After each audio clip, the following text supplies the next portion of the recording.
Здравейте, приятели! Вие сте с ICO Insight. Намираме се в ICO XXXL на булевард Европа. Аз съм Христо Топузов. Днес разговаряме за градина и тераса.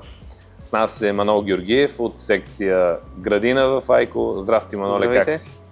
Здравей! Добре съм, всичко е наред. Благодаря. Как сте вие? Всичко е цветя и рози, както се казва, по-подходящо от това за градина няма. Градината и терасата са едно от любимите ми места през пролетта, обаче голяма част от пространствата на хората в къщите и по дворовете са използват се за склад. Какво най-често срещаш като проблем в тези пространства? Като цяло, винаги, когато говорим с клиент, първо искаме да разберем какво място има. Нали? Съответно, дали артикула, който са харесали, ще бъде правилно позициониран и дали ще е функционален на това, което желаят. Какви са твоите наблюдения за това, което искат да направят хората, когато дойдат първо тук? Искат да купят мебели за градина или искат да купят мебели за тераса? При всеки клиент е индивидуално. Мога да кажа, че общо взето е 50 на 50. Масово клиентите, които са с градина, искат да закупят пергола или градинска шатра. В момента са доста актуални перголите и съответно, нали, спрямо бюджета също така, защото перголите са по-висок клас, спрямо шатрите, нали, вече търсиме след това реално каква градинска мебел ще пасне конкретно на шатрата или на пергола.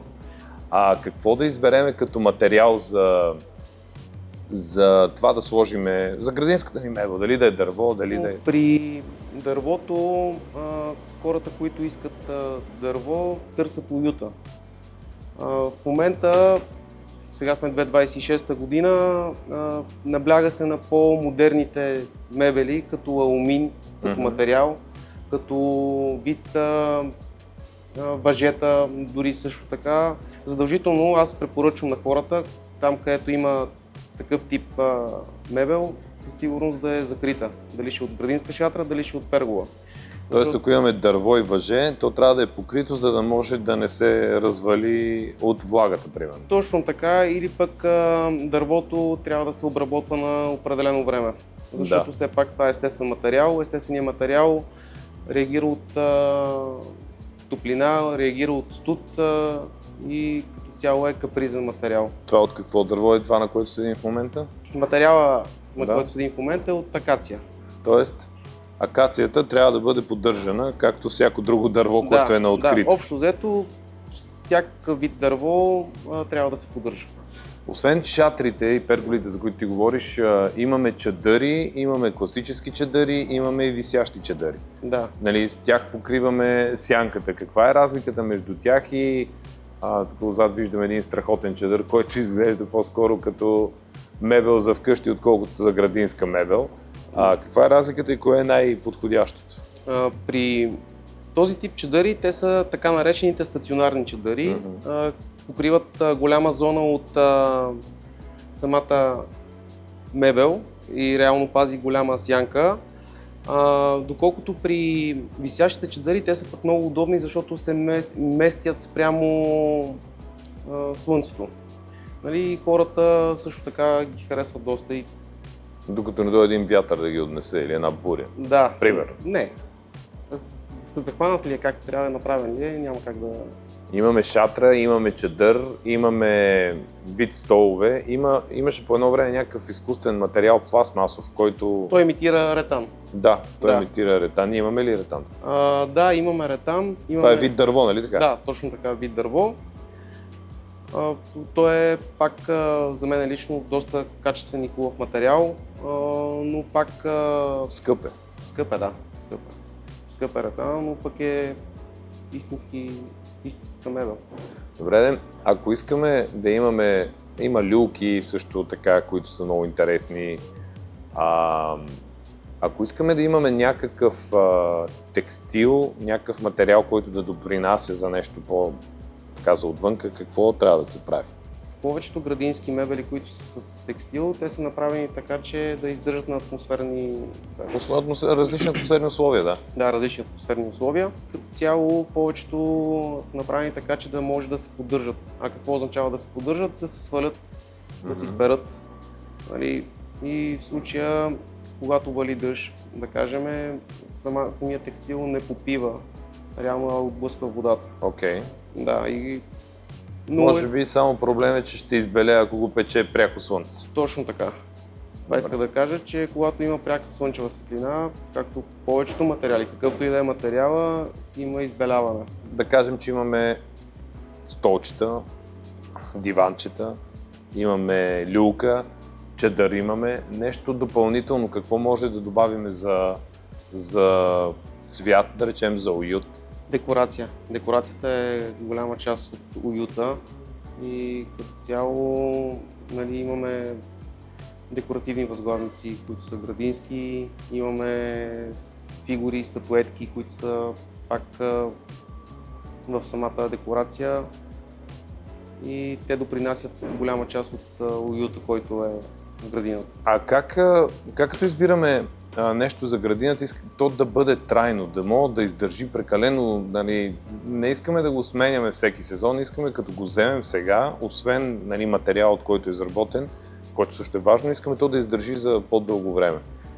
За по-дългосрочен план, за да издържи, трябва вече чисто клиента да прецени дали той ще има времето и силите да го поддържа, говорим ако е дърво, дали ще бъде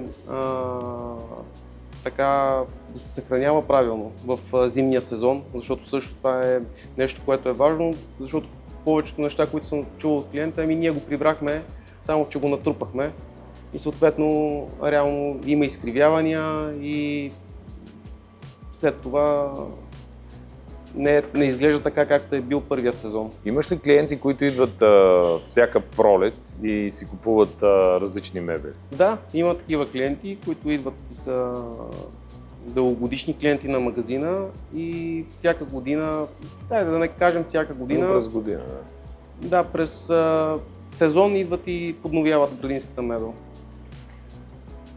Може би обичат да прекарват време на двора си. Да. Говорим тук вече за клиенти, които имат съответно къща и двор. Голям двор. А кое е най-странното нещо, което си продавал за хора за двора или поне си чувал за такова нещо? Най-странното нещо, което сме продавали за двор, трапезна маса с столове. Голяма, отгоре. Да, отгоре на етаж, да. Ами то това е много интересно, защото хората си прекарват времето на двора повече, особено когато си в някое по-планинско място, където не е много топло през лятото. Хората вечерта си прекарват времето на двора и там се събират и то си е основен мотив. То на практика става градина като градина си и то се ползва за това. Точно така. Наскоро гледах, излезе ми някъде в интернет, как кран доставя барбекю, което като се отвори е на практика цяла кухня. Това беше супер, супер впечатляващо. В Айко мога да си изберете и прекрасни барбекюта има, всякакви. Какви барбекюта има? Да, имаме като цяло барбекюта, които са на дървени въглища. Okay. Имаме барбекюта, които са електрически. На газ? На газ, да. И като цяло вече пак чисто финансово, нали, тези, които са на дървени въглища, са по-бюджетни спрямо тези, които са на газ. Да. Каква е барбекю културата при нас? Защото виждам, че голяма част от хипермаркетите, най-вече те хранително-вкусовите хипермаркети, имат кампании през пролета, която е само за барбекюто. Да. Въпросът е доколко ние като култура имаме нали, барбекютата, защото при нас е скара, нали? Все пак. Да кажа, като цяло нашата култура от към барбекюта е голяма. Още повече хората, които пак казвам имат дворове, чисто семейно обичат да прекарат времето си в двора, съответно да си направят барбекю и търсят се и се взимат. По-удобно е да можеш да излезеш на двора. Да, лятото и пролета също имаме един двор. Тук нямаме тераса, но имаме една къща наблизо и когато отидем там, много е хубаво да излезеш на двора и да имаш хубав чадър, който да може да покрие, нали, да те държи на сянка и да си навън през цялото време. Даже кучето ми много обича, като ходим на там, кучето ми, това му е любимото място, защото по цял ден е навън, не е в апартамента и ските напред-назад. Да, двор е изключително хубаво място за прекарване на време. Ти имаш ли двор или тераса? Да, имам двор. Живея в къща. И реално имам и градинска мебел, която съм си закупил от тук. Логично. Ползвам я вече над 4 години. Издръжлива. Издръжлива, но за да правя така, че да е съхранена правилно и да я поддържам. Какво имаш на двора? Имам градински сет от материал евкалипт. Да. Пак естествен материал, масив, но всеки сезон, след като бъде изкаран, го обработвам с масла, които да го поддържат така, както изглежда от самото начало. Тоест, ако искате да имате един материал, който да е издръжлив, да е хубав и да ти достави уют, най-важното при него е да можеш да го поддържаш правилно. Точно така. Тоест, ако аз си купя този материал, какъв беше? Дървото? Този е акация. Ако си купя акация, как да го поддържам след като свърши сезона и като преди да го извада в градината, какво трябва да направя? Много е важно. Какъв е съветът ти? Да, много е важно след като приключи сезона, самата градинска мебел да бъде добре избърсана с кърпа. И реално да... Мокра кърпа? Не, влажна по-скоро. Влажна, окей. Да, леко влажна кърпа. Да се избърши от прахта, която е, и да се съхрани, пак казвам, правилно. Какво означава съхраняване правилно? Дори да вземете едно стреч фолио, нали, да ги обиколите и да ги минете, пак това нещо ще предпази самата мебел. Защото масово, когато хората живеят в къщи, те ги прибират в гаражи, в помещения, които са складови в градината и там те не се отопляват. И пак е хубаво и важно да няма влага около тях. Говорим след като се минат с кърпата, леко влажна кърпа, изсъхват и се пакетират. Или се съхраняват така, че да са сигурни, че там няма да има влага.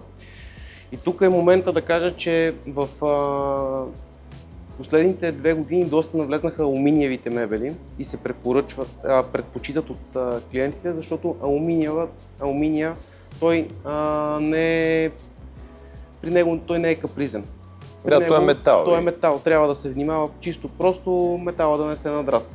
Тоест, да обобщиме за материалите, ако искате нещо, което да трае по-дълго и да нямате след есента, примерно, допълнителна работа, в която да го минавате с мокра кърпа, защото материал ще се изхъби и после трябва да го минавате с някакви допълнителни лакове или други покрития, вземете си алуминий. Обаче, ако искате да имате уют, трябва да е дърво.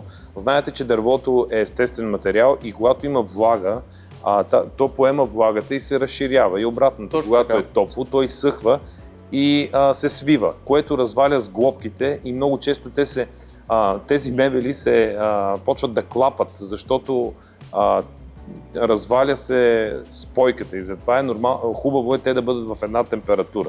Точно защото така. в противен случай рискувате да ви се разглоби в ръцете, докато сте седнали през лятото. Да, имах случай, клиент, който си закупи градинска мебел в миналия сезон и сега дърво, да, скоро дойде при нас и каза, то реално не изглежда по никакъв начин така, както го закупих, и аз го попитах къде е седял. Сега на двора? Да, на двора, просто така.